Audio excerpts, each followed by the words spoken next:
Rajini sir சொன்ன மாதிரி தான் அந்த காது கேட்காத தவளை. இவரோட பையன் இவரோட பேரன் அப்படின்னு சொல்லி ஒதுக்கி நம்மளுக்குன்னு ஒரு அடையாளமே இல்லாமல் போயிடும்.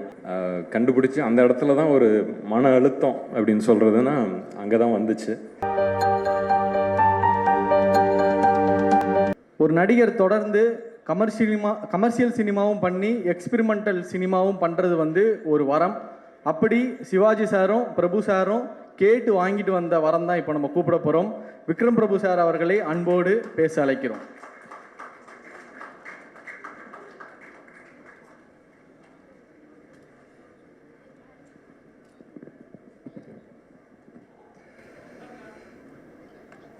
எல்லாருக்கும் வணக்கம். நன்றியும் கூட. ரொம்ப சந்தோஷமாக இருக்குது. இன்றைக்கி இப்படி ஒரு அவார்ட் ஃபங்க்ஷன் பார்த்து ரொம்ப வருஷம் ஆச்சு. எனக்கு எங்கள் அப்பாவோட அவார்ட் ஃபங்க்ஷனுக்கு 1-2க்கு போயிருக்கேன். இன்றைக்கி நாங்கள் நடித்த படம் அதுக்கு அவார்டு கிடைக்குதுங்கிற போது ரொம்ப சந்தோஷமாக இருக்குது. தமிழ் சார் சொன்னீங்க 4 வருஷம் ஆனதுக்கப்புறமும் சிறை ரிலீஸ் ஆச்சு, என் படம் ரிலீஸ் ஆன மாதிரி அப்படின்னு. அப்படி நினச்சாதான் ஒரு டீம் வின் பண்ண முடியுங்கிறதுக்கு உதாரணம் இந்த படம். நான் மட்டும் இல்லை, இப்போ அவார்டு வாங்கினவங்க வாங்க போகிறவங்க எல்லாருமே இது அவங்களோட சினிமான்னு லைஃப் கொடுத்துருக்காங்க. ஸோ அவங்க எல்லாருக்குமே நன்றி.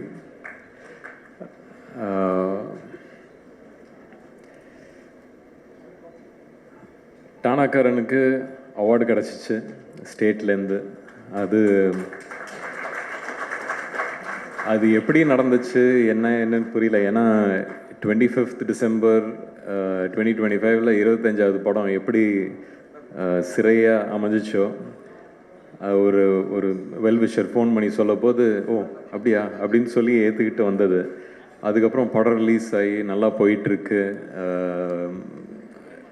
ஸ்டேட் அவார்டுன்னு சொல்லும்போது சரி, நம்மளுக்கு அன்னைக்கு எவ்வளோ உட்காந்து ஒரு அழுதுருப்போம் ஒரு டீமாக. இது ஒரு டபுள் சந்தோஷமாக வந்துருச்சுன்னு அன்றைக்கி வேண்டிக்கிட்டேன். அதான் அந்த கஷ்டத்துக்கு நான் வேண்டிக்கிட்டேன். பட் எல்லாமே அமைஞ்சிச்சு. அமைகிறதுக்கு நிறைய பேர் பொறுப்பு. அதில் அஃப்கோர்ஸ் லலித் சாரில் ஆரம்பித்து ஒரு நல்ல ப்ரொடியூசராக இது என்னோட 25வது படம். எனக்கு ஆக்சுவலி நியூஸ் கிடைக்க போது நான் அவருக்கு தான் ஃபஸ்ட்டு ஃபோன் பண்ணேன். சார் இது என்னோட 25வது படம், கூச்சமாக இருக்குது உங்ககிட்ட சொல்கிறதுக்கு, ஆனால் இதை பற்றி பேசலாமா அப்படின்னு நானே கேட்டேன் அவர்கிட்ட. இல்லை சார் நீங்கள் தாராளமாக பேசுங்க அப்படின்னு. அஃப்கோர்ஸ் அவரோட பையனையும் இன்ட்ரடியூஸ் பண்ணுறாங்க. இது மேலே போயிட போதோங்கிற ஒரு பயம் தான் எனக்கு. பட் அதான் அந்த ஒரு மனசார ஒரு நல்ல விஷயம் செய்ய போது அது கரெக்டாக போய் சேர்கிற மாதிரி தான் அந்த படம் கரெக்டாக போய் செஞ்சிச்சு. அதுக்குள்ளே இருக்கிற விஷயங்கள் கரெக்டாக போய் செஞ்சிச்சு. ஸோ அதுக்கு வெரி கிரேட்ஃபுல். அண்ட் இது இப்போ சொன்னார் அப்பாவோட பேர் தாத்தாவோட பேர். ரஜினி சார் சொன்ன மாதிரி தான் அந்த காது கேட்காத தவளை. அப்படி தான் இந்த பயணத்தை ஓட்டிக்கிட்டு இருக்கேன் நான். ஸ்கூலில் ஞாபகம் இருக்குது, ஸ்கூலில் ஒதுக்கிடுவாங்க. இவரோட பையன் இவரோட பேரன் அப்படின்னு சொல்லி ஒதுக்கி நம்மளுக்குன்னு ஒரு அடையாளமே இல்லாமல் போயிடும். அதெல்லாம் கஷ்டமாக இருக்கும். ஸோ அதனால் ஓடிடுவேன். ஏதாவது ஒரு ப்ளேக்கு கூப்பிட்டாங்கன்னா ஓடிடுவேன். ஏதாவது பாடுன்னு சொன்னால் ஓடிடுவேன். ஸோ இப்படியே நிறைய இடத்துல ஓடிக்கிட்டே இருந்தேன். அப்படி ஓடினது தான் காலேஜுக்கு அமெரிக்காவுக்கு ஓடினேன். அங்கே போய் என்னை கண்டுபிடிச்சேன். இது சுற்றி யாரும் அவர் அப்படின்னு சொல்கிறதுக்கு யாரும் இல்லை. கண்டுபிடிச்சி அந்த இடத்துல தான் ஒரு மன அழுத்தம் அப்படின்னு சொல்கிறதுனா அங்கே தான் வந்துச்சு. அது எல்லாத்தையும் கிடச்சதுக்கப்புறம் திருப்பி இங்கே சரி சினிமா தான் அப்படின்னு ப்ரூவ் பண்ணி உள்ளர சரி ஆனால் டைரெக்ஷன் போகலாம் அப்படிங்கிற ஒரு பயணத்தில் மாற்றி இங்கே இடித்து அங்கே அடைச்சி ஒரு மாதிரி எப்படியே வந்தாச்சு. ஆக்டிங் தான் பண்ணோம் அப்படின்னு சொல்லும்போது அப்போ டேய் இது உள்ளார வர இது எப்படி இருக்கும் தெரியும்ல அப்படின்னு. அப்பா கிட்ட சொல்லாத விஷயம் தான் இன்றைக்கி பேசிகிட்டு இருக்கேன் இது வரைக்கும். அப்போல்லாம் ஓடினேன் ஒளிஞ்சேன் அப்படின்னு. அன்றைக்கி அப்பா கிட்ட சொல்ல. ஆனால் இது அநேகமாக இன்றைக்கி அவங்களால வர முடியல, கோயம்புத்தூரில் இருக்காங்க. நிச்சயம் அதை பார்ப்பாங்கன்னு நம்புகிறேன். சொன்னேன், ஆமாப்பா, இல்லை எனக்கு தெரியும், என்ன மாதிரி எதிர்பார்ப்பு இருக்குன்னு எனக்கு தெரியும், பார்த்துக்கிறேன் அப்படின்னு இறங்கினேன். அவங்களுக்கே தெரியாமல் கும்கின்னு ஒரு படம் போய் சைன் பண்ணேன். அதுக்கப்புறம் அவங்களுக்கு போய் சொன்னது தான், என்னடா ரெடியா ஓகேயா அப்படின்னு கேட்டாங்க. தெரியல, பார்க்கலாம் அப்படின்னு சொல்லி இறங்கினது. பட் கும்கியில் ஆரம்பித்து இன்னைக்கு சிறை வரைக்கும் வந்திருக்கேன். அந்த காது கேட்காத தவளையாட்டம் தான் இது இவ்வளோ தூரம் வந்திருக்கேன். திருப்பியும்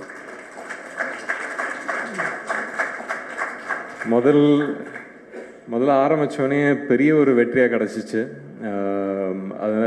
அது அந்த கிடச்சதுக்கு அப்புறம் தான் வந்து அந்த ஒரு ப்ரெஷர் அப்படின்னு ஒரு விஷயமே வந்துச்சு.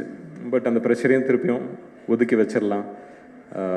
அப்படி ஒதுக்கி வச்சதில் வரிசையாக நல்ல படங்கள் வந்துச்சு, அதுக்கான வரவேற்பு வந்துச்சு, அதுக்கான ஒரு நல்ல பேச்சு வந்துச்சு.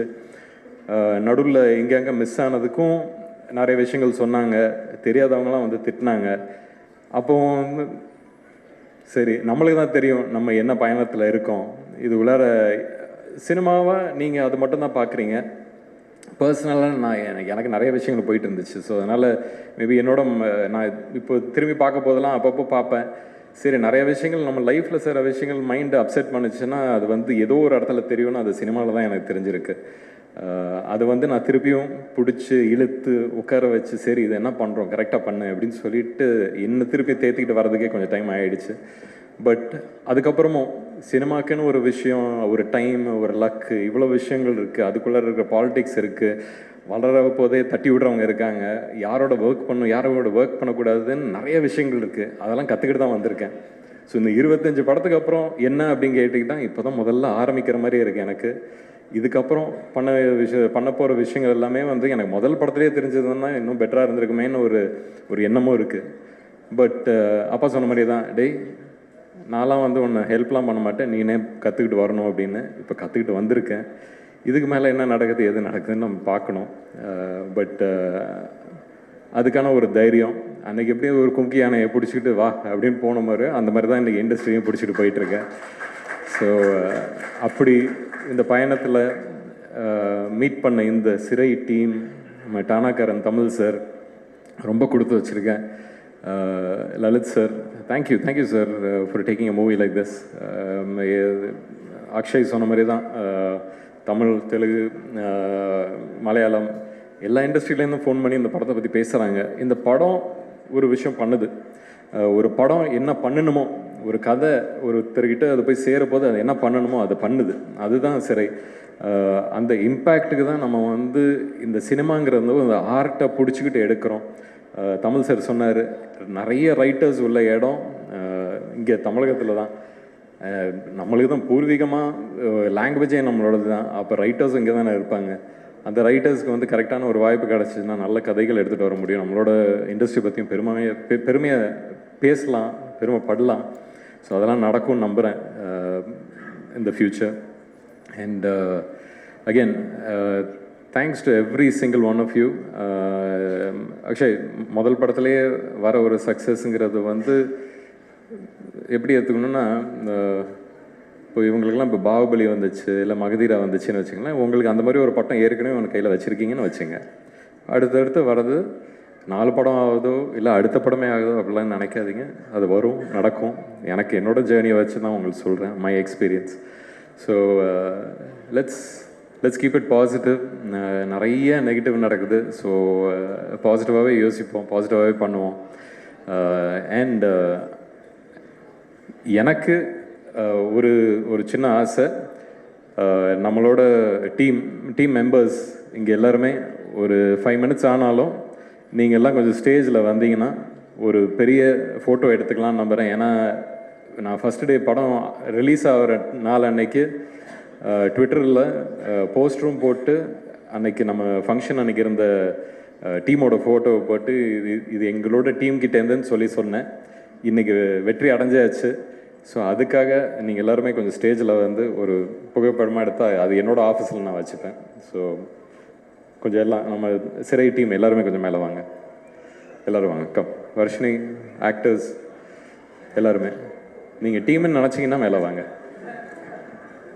நான் சொல்கிறது தேவையில்லை, வாங்க. லலித் சார்,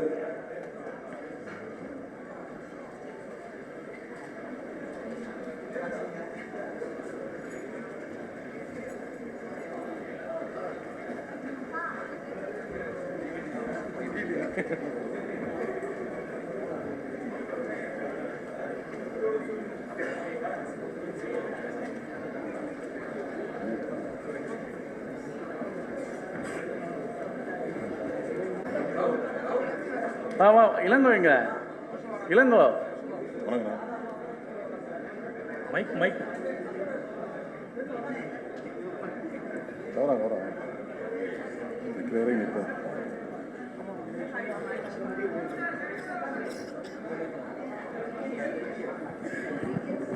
சிறை டீம் எல்லாரும் வந்தாச்சா?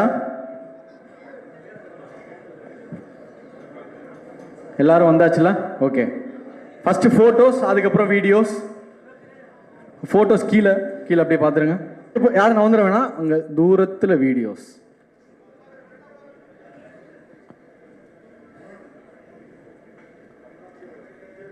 ஓகே.